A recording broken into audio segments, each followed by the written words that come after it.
안녕하세요, 시청자 여러분. 영상 시작 전에 구독과 좋아요를 눌러주시면 최신 뉴스와 정책 정보를 더 빠르게 받아보실 수 있습니다.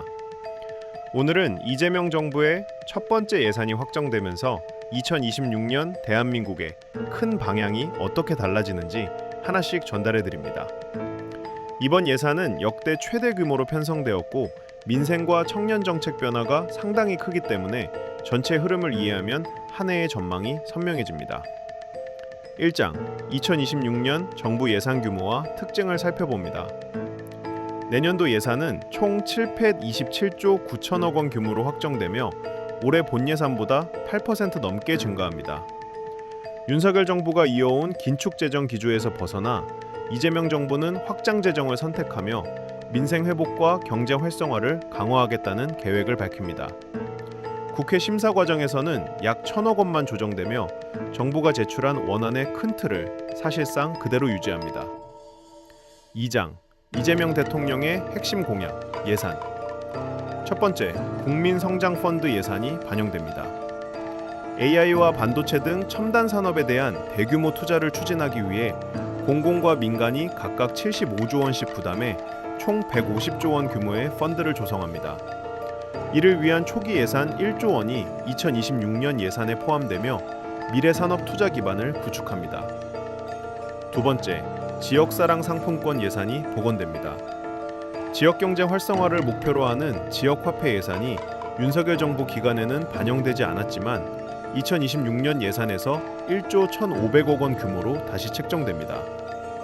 국민의힘이 초기에 전액 삭감을 주장했지만 최종 협상에서 원안을 유지하기로 합의하며 지원 정책이 재개됩니다. 세 번째, 농어촌 기본소득 시범 사업이 시작됩니다.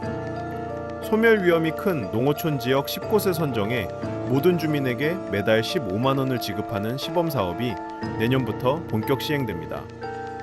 이를 위해 약 2,300억 원이 배정되며 정부는 농촌 주민에게 공익적 보상을 확대한다는 방침을 강조합니다. 3장, 청년과 국민 생활에 직접 영향을 주는 민생 예산. 첫 번째, 청년 미래적금 대상이 대폭 확대됩니다. 기존에는 중소기업 신입 청년만 가입할 수 있었지만 내년부터는 중소기업 재직 청년, 영세 소상공인 청년까지 가입할 수 있도록 대상을 확대합니다. 이에 따라 가입 가능 인원이 10만 명에서 160만 명으로 늘어나며 청년 자산 형성 기회가 크게 확대됩니다.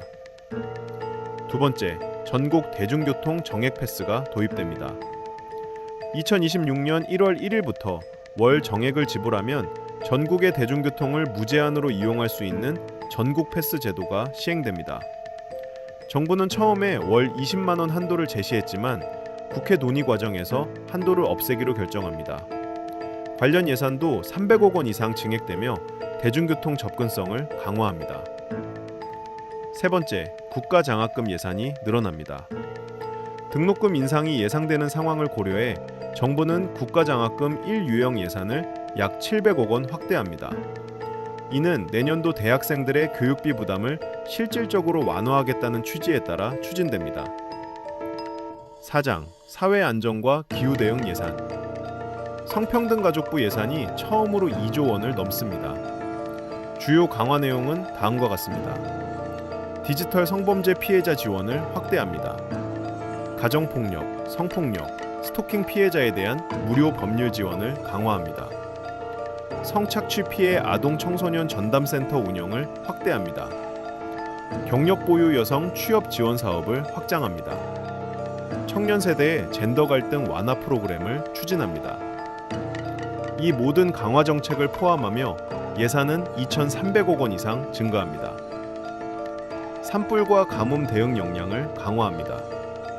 올해 전국적으로 산불 피해가 잇따른 점을 반영해 남부권과 동해안을 담당하는 산불 방지 센터를 새로 설립합니다. 산림 재난 대응 인력도 확충하며 지역별 대응 체계를 강화합니다. 또한 강릉 등에서 발생한 극심한 가뭄을 고려해 지하수 저류댐 추가 건설 예산도 포함됩니다. 사회적 참사 피해자 회복 지원을 확대합니다. 오송 참사, 이태원 참사 등 각종 참사 피해자와 가족을 위해 심리상담과 회복 지원 프로그램을 강화합니다. 경찰과 소방관 등 현장 대응 인력의 트라우마 회복을 위한 진료비와 상담비도 지원합니다. 국가 전산망 복구 및 백업 체계를 강화합니다.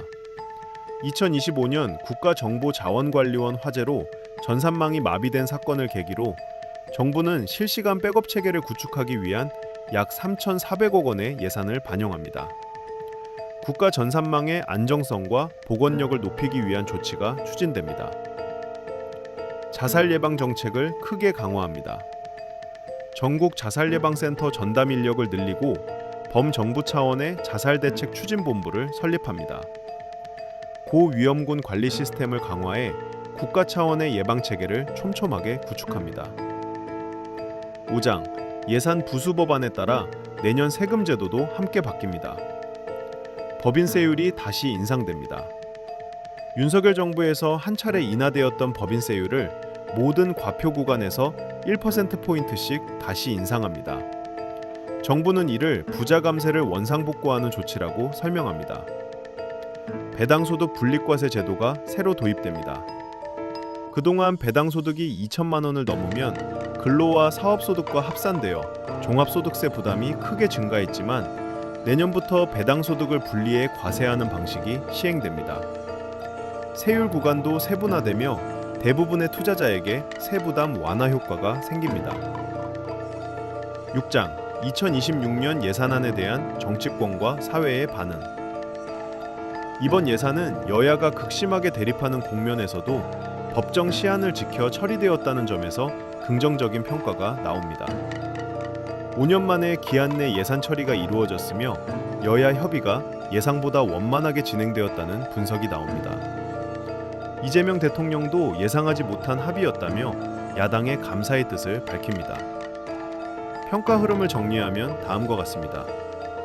여당은 첫 예산안부터 이재명 정부의 핵심 정책이 대거 반영되었다는 점에 의미를 둡니다. 야당은 AI 예산과 대통령실 예산을 일부 삭감하고 보훈 예산을 늘리며 지지층 요구를 충족했다고 평가합니다. 전문가들은 여야 모두 성과를 확보한 윈윈 구조라고 분석합니다. 2026년 예산이 어떤 방향으로 쓰이는지 이해하는 것만으로도 우리 삶의 변화 흐름을 한층 더 깊게 파악할 수 있습니다. 오늘 내용이 도움이 되셨다면 구독과 좋아요를 눌러주시기 바랍니다. 더 알고 싶은 정책이나 궁금한 점은 댓글로 남겨주시면 다음 영상 제작에 반영하겠습니다. 시청해주셔서 감사합니다.